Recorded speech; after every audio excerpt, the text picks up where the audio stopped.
How is property split up in a contentious divorce? The first thing that you have to evaluate is identify the property. Sometimes in high asset cases there are a lot of different assets that you have to define. So you have to look at the categories of property that you have, and you have to be able to establish a value for that property. So for example, if you have pieces of real estate, you have to consider whether or not you need to hire an appraiser to establish a value for that property. You also have to think about whether or not you or the other party owned that property at the time of the marriage. Under Colorado law, property that you owned at the time of the marriage, unless there are certain unique situations that occur, for example, you convert it to jointly titled property, is your separate property. So any increase in value in that property during the marriage does become marital. So perhaps you had a home that you owned at the time of the marriage, and you continue to reside in that home with your spouse. So you're going to want to get an appraisal of that home as of the date of the marriage and a current appraisal, because only the increase in value during the marriage is going to be subject to division.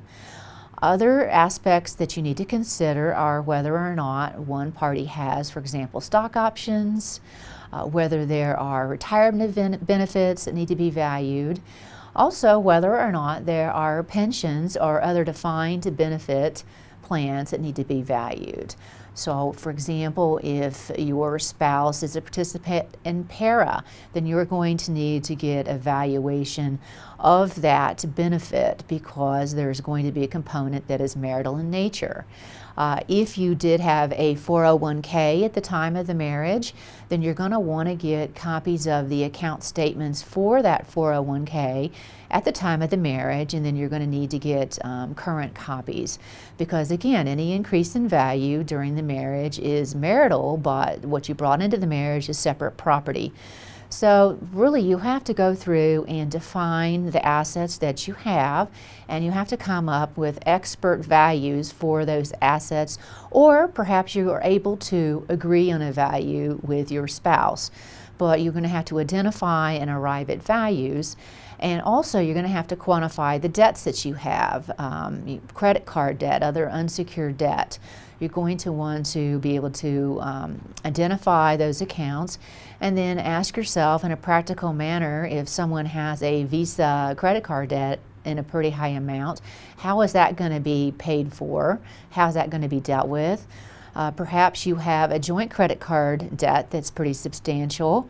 You're going to have to figure out how you're going to handle that, and ultimately how you're going to essentially arrive at an equitable division of the assets and debts.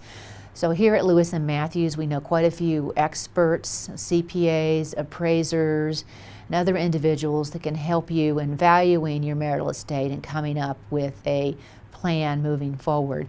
You'll be asked to do mediation in most counties, and so it's important to go into mediation with an understanding of what the marital estate consists of and a plan regarding how it's going to be divided up. For example, it's not going to do you much good if you have a joint credit card debt and one person's going to take responsibility for that and doesn't make the payments. You're still going to be affected. So you have to think about that from a practical standpoint, and we can help guide you through that process.